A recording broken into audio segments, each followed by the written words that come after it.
बिल्लाहि मिनश्शैतानिर्रजीम बिस्मिल्लाहिर्रहमानिर्रहीम नहमदुहु व नस्तईनुहु व नस्तगफिरुहु व नऊज़ु बिल्लाहि मिन शुरूरि अनफुसिना व मिन सय्यिआति अमालिना मन यहदिहिल्लाहु फला मुदिल्ल लहु व मन युद्लिलहु फला हादिय लहु व अशहदु ला इलाहा इल्लल्लाहु वहदहु ला शरीका लहु व अशहदु अन्ना मुहम्मदन अब्दुहु व रसूलुहु। बिस्मिल्लाहिर्रहमानिर्रहीम। या अय्युहन्नासु इत्तक़ू रब्बकुमुल्लज़ी खलक़कुम मिन नफ्सिन वाहिदतिन व खलक़ मिनहा ज़ौजहा व बस्सा मिनहुमा रिजालन कसीरन व निसा वत्तक़ुल्लाहल्लज़ी तसाअलून बिही वल अरहाम इन्नल्लाहा काना अलैकुम रक़ीबा। बिस्मिल्लाहिर्रहमानिर्रहीम। या अय्युहल्लज़ीना आमनू तक़ुल्लाहा व क़ूलू क़ौलन सदीदा युस्लिह लकुम आमालकुम व यग़फ़िर लकुम ज़ुनूबकुम व मन युतिइल्लाहा व रसूलहु फ़क़द फ़ाज़ फ़ौज़न अज़ीमा। या अय्युहल्लज़ीना आमनू तक़ुल्लाहा हक़्क़ तुक़ातिही व ला तमूतुन्ना इल्ला व अंतुम मुस्लिमून। I bear witness that my sustainer, my cherisher, my provider, and our sustainer, cherisher, and provider is no ilah but Allah. I bear witness that Muhammad sallallahu alaihi wasallam is the prophet and messenger and last messenger of the Islam from Allah subhanahu wa ta'ala. Ladies and gentlemen, Assalamu alaikum. Brothers and sisters, we are so thankful that Allah has given us this opportunity to come to His masjid on this blessed day of Friday and to spend some time in His remembrance and also to offer our obligatory prayers. Last Friday, 15th of this month, was actually a unique Friday which happened in our solar cycle almost 30 years or 35 years.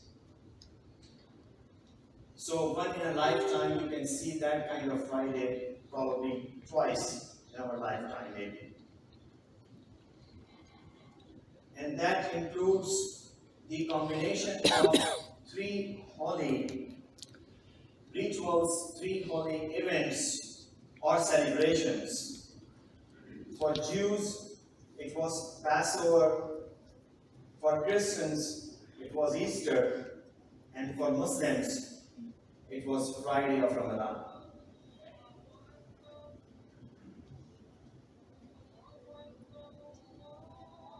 Let's do one more sunnah, which is now becoming a sunnah, that take out your phone and put it on vibration so that we will not be disturbed when we are doing our khutbah and prayers.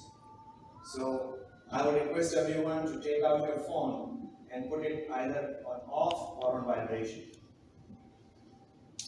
So I was talking about the last Friday, which happened usually in 30-35 years. But my topic today is not interfaith.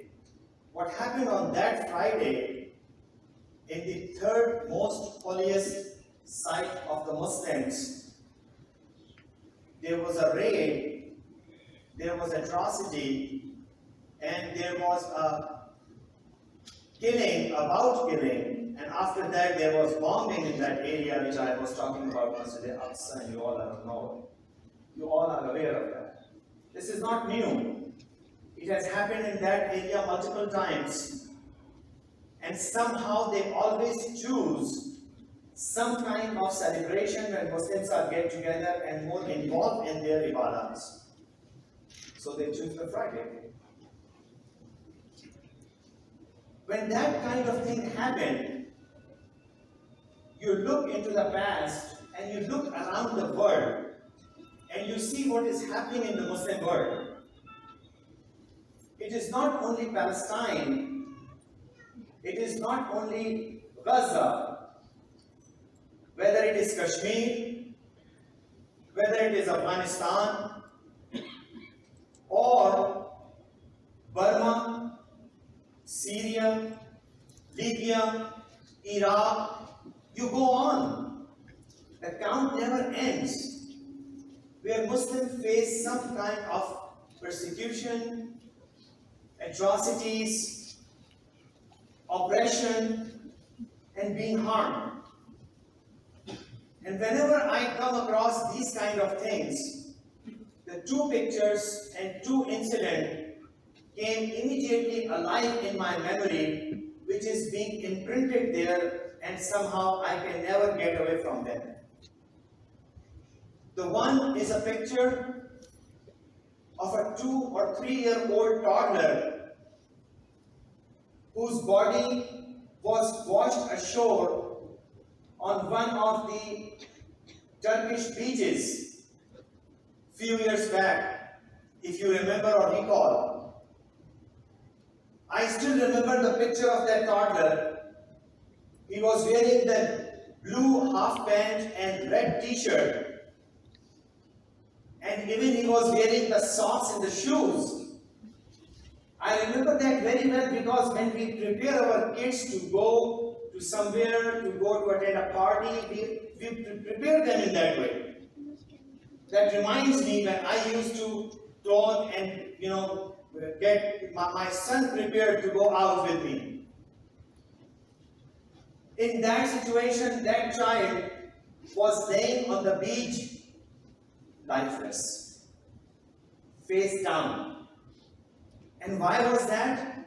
Because they were trying, and his family was trying to leave the war-torn area and want to find a land of peace.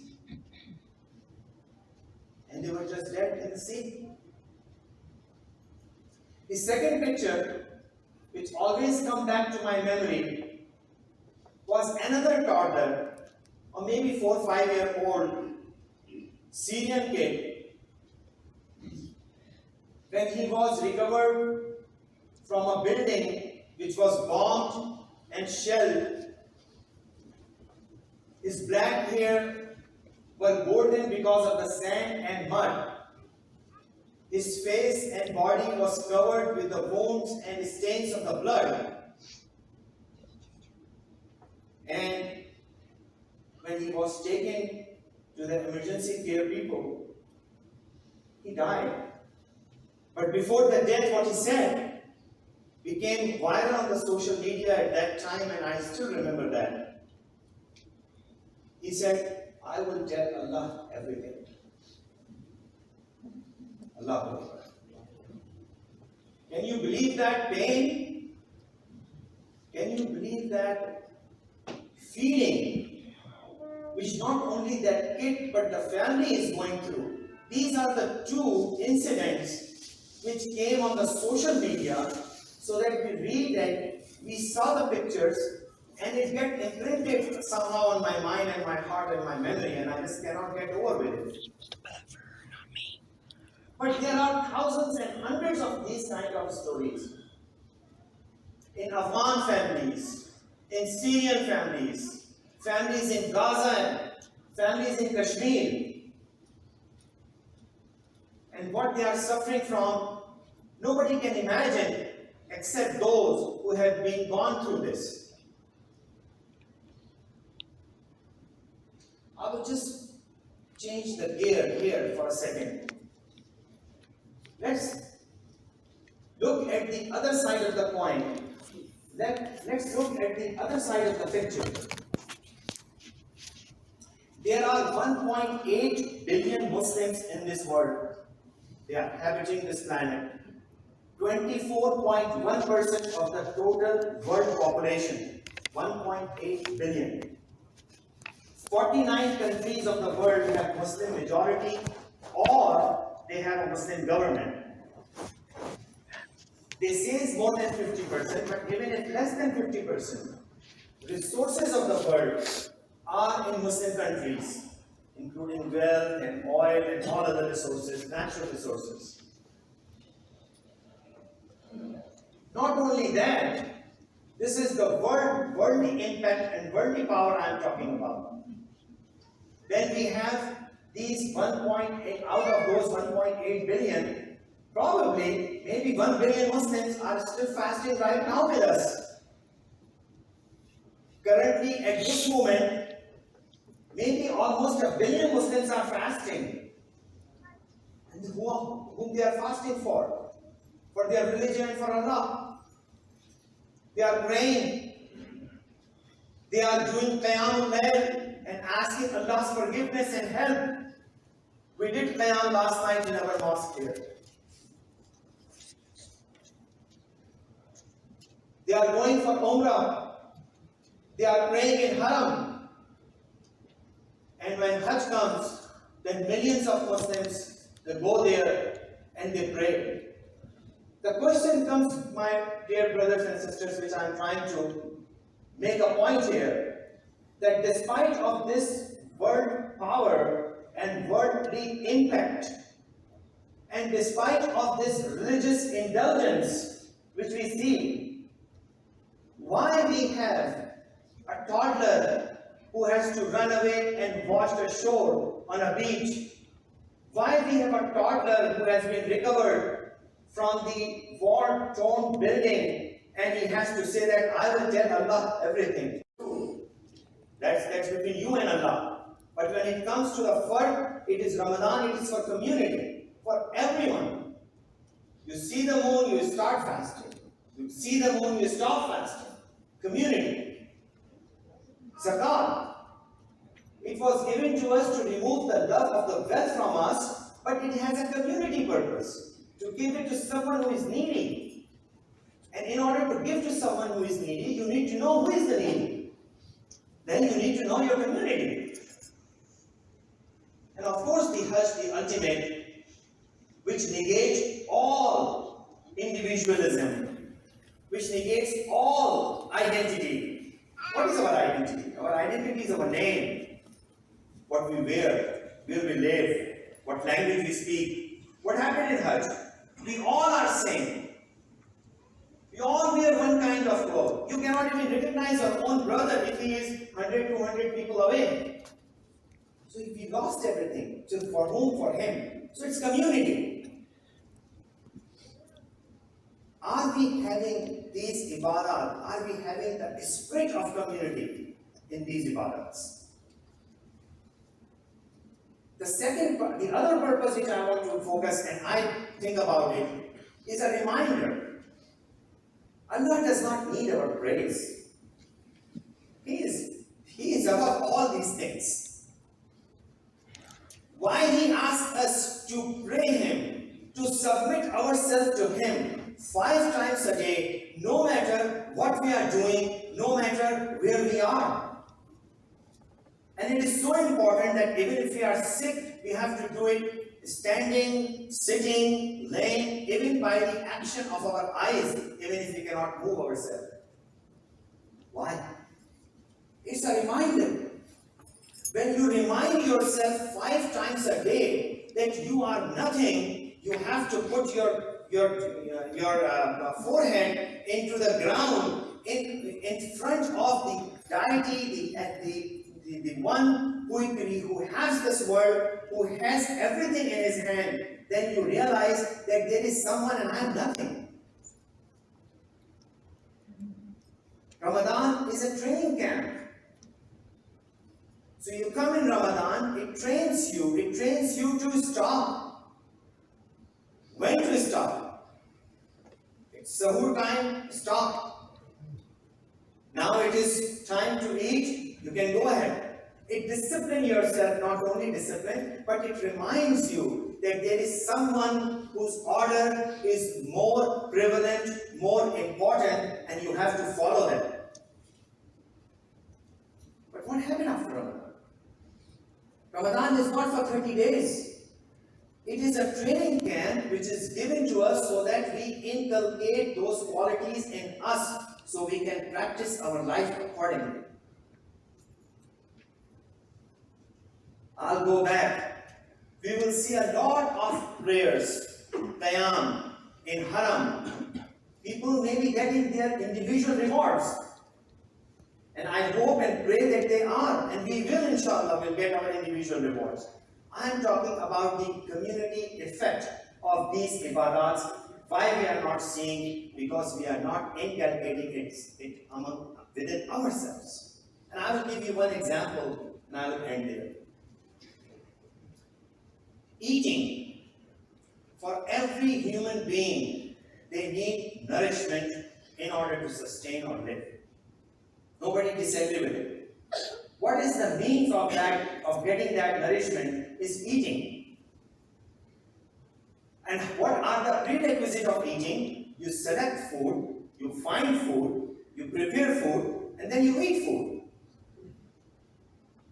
Now, in order to select it and find it and prepare it to make it more palatable, you make it more tasteful, you make it smell better, you make it look better. Now, think of a person, and I have given this example many years before in one of my khutbahs, and I am repeating it now. Think of someone who is eating a very tasteful, very colorful, very beautiful looking food, which is devoid of nourishment. It has 0 calories. And keep on doing that. What will happen? That person getting sick. He will lose his immunity. He will become malnourished because he is not getting any calories. The food is very tasteful, very good looking, but it has no calories, no nourishment. And that person goes to the doctor, and doctor tells them, diagnose it right that you are malnourished, but the prescription is given that you are not eating food properly. Make it more colorful, make it more beautiful, make it more palatable. Not talking about the nutrition. Now, I am drawing a parallel now. Look at the Muslim Ummah. Muslim Ummah is sick today. If it is not sick, then we will not have a toddler who will tell the humanity of the world and Muslims before dying that I will tell Allah everything. Humanity is sick. Ummah is sick. And when this sickness goes to the doctor, most of the time, 99% of the time, the prescription they receive is to go back to your basis, make more salah, make more song, just ask Allah more. There is no harm in it. It has to be done this way. But there is no nourishment in this recipe. You have to do salah, but inculcate yourself and live your life accordingly in submission, in a community. You have to ask Allah, but you have to put your efforts in it first, in order to Allah to accept it and to answer it. If we do not get the training of Ramadan and apply it to our whole life, then and we see no change in our life, then I think that probably that's why there is a hadith when the Prophet ﷺ said that there are people who will be fasting, but they will not get anything out of their fasting except the hunger and thirst, and Allah don't need it. It's very clear. So if we don't, and who is going to do it? Who is Ummah? We are Ummah. Me, you, all of us. Every individual is a unit of Ummah. If we want to change the Ummah, if we don't like it, we have to change ourselves. The change will not come from outward, change will come from inwards. And if we want to change ourselves, this is the time to change. We are in the best month. We are in the best time of the year. Last 10 days of Ramadan. The most rewards are being offered and promised. If we want to change ourselves, the change should start from here. Not tomorrow, not not day after tomorrow, but today. We have to promise ourselves that after this Ramadan, we will be a changed person. We will think of the community. We will not think of the individuality only, that I will get my rewards. I pray in the masjid, I will got the 70 times reward. I don't care that who else come or not. We will care for the community. We will care for the people. We will care for the Muslims. But for that, we have to change ourselves. And then the Ummah will change. I will pray that Allah will give us the tawfiq to change ourselves. Allah will give us the tawfiq and wisdom to use this Ramadan for the best of us. And He will change us into the best persons, best people. Brothers and sisters, let's pray for our parents also. Those who have left the world, just pray that may Allah bless them at high place in Jannah. And those who are with us, just pray that may Allah make this later part of the life easy for them and make us a jariyah for them. Brothers and sisters, let's pray for our children. Pray for our children that may Allah give them the right path. May Allah guide them to the right path and make them the coolness of our eyes. Allahumma innaka afuwwun tuhibbul afwa fa'fu anni. Allahumma innaka afuwwun tuhibbul afwa fa'fu anni. Allahumma innaka afuwwun tuhibbul afwa fa'fu anni. ربنا آتنا في الدنيا حسنة وفي الآخرة حسنة وقنا عذاب النار. عباد الله إن الله يأمر بالعدل والإحسان وإيتاء ذي القربى وينهى عن الفحشاء والمنكر والبغي يعظكم لعلكم تذكرون. اذكروا الله العظيم يذكركم واشكروه يزدكم ويستغفره ويغفر لكم. أقيموا الصلاة. We have Brother Sheikh Ahmad Razak with us today, and inshallah he is going to read.